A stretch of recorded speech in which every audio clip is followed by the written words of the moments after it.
Urdu story پہ خوش آمدید۔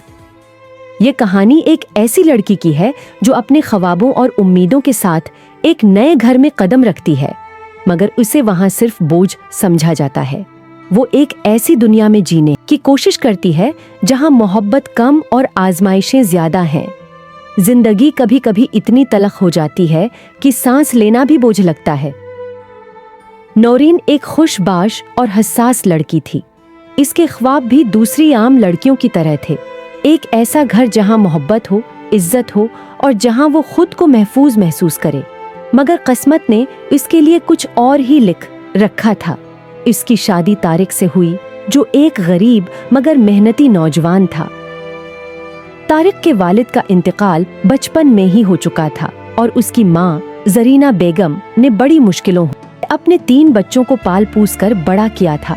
وہ ایک سخت مزاج عورت تھیں، جس کی نظر میں بہو صرف ایک ملازمہ ہوتی ہے جو گھر کے کاموں کے لیے لائی جاتی ہے۔ شادی کے پہلے دن ہی نورین کو اندازہ ہو گیا کہ یہ گھر اس کے خوابوں کی دنیا نہیں ہے۔ جب اس کے شوہر نے کہا کہ میری ماں نے بڑی محنت سے ہمیں پالا ہے، وہ مزاج کی تیز ہے، اگر تم انہیں خوش رکھو گی تو میرے دل میں جگہ بنا پاؤ گی۔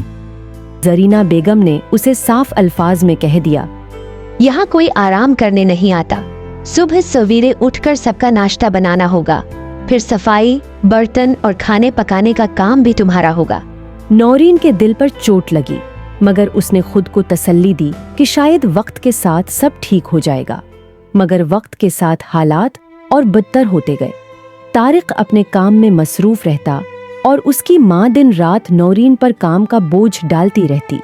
صبح سویرے اٹھ کر ناشتہ بنانا، پھر پورے گھر کی صفائی کرنا، برتن دھونا، کپڑے دھونا اور پھر دوپہر کا کھانا بنانا، یہی اس کی زندگی بن گئی تھی۔ اگر وہ کسی دن تھک کر بیٹھ جاتی تو زرینہ بیگم کے طنز اس کے دل کو چیر دیتے۔ تمہیں تو ہمارے بیٹے کے ساتھ رہنے کی خوش نصیبی ملی ہے، کام نہیں کرو گی تو کھاؤ گی کیسے؟ نورین کے لیے سب کچھ برداشت کرنا مشکل ہوتا جا رہا تھا، مگر اسے اپنا گھر بچانا تھا۔ وہ طارق سے کچھ کہتی، مگر وہ ہمیشہ کہہ دیتا، آمی نے ساری زندگی ہمیں سنبھالا ہے، وہ جو کہتی ہیں صحیح ہی کہتی ہوں گی۔ نورین خاموش ہو جاتی، مگر اس کی خاموشی اس کے اندر ایک طوفان کو جنم دے رہی تھی۔ نورین دن رات خود کو سمجھاتی رہی کہ شاید اس کی قسمت میں یہی لکھا ہے۔ مگر ایک دن جب وہ بخار میں تھی اور پھر بھی اسے چولہے کے سامنے کھڑا کر دیا گیا تو اس کا صبر جواب دے گیا، میں انسان ہوں، کوئی روبوٹ نہیں۔ اگر مجھے آرام نہ ملا تو میں مر جاؤں گی۔ یہ پہلی بار تھا جب نورین نے آواز اٹھائی تھی۔ زرینہ بیگم نے غصے سے اسے دھمکی دی کہ اگر وہ زیادہ بولی تو اسے طلاق دلوا دی جائے گی۔ مگر اب نورین ڈرنے والی نہیں تھی، وہ ہمیشہ سے ہی ایسا ہی کرتی تھی۔ جان چکی تھی کہ اگر اس نے خود کے لیے نہیں سوچا تو زندگی اسے مٹی میں ملا دے گی۔ اس نے فیصلہ کیا کہ وہ خود کچھ کرے گی، کچھ بنے گی، تاکہ کسی پر بوجھ نہ بنے۔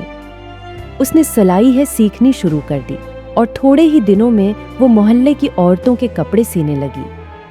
یہ دیکھ کر زرینہ بیگم اور زیادہ تانے دینے لگیں، مگر نورین کو اب فرق نہیں پڑتا تھا۔ طارق نے بھی اس کے خلاف بولنا شروع کر دیا، مگر وہ اب خاموش نہیں رہنا چاہتی تھی۔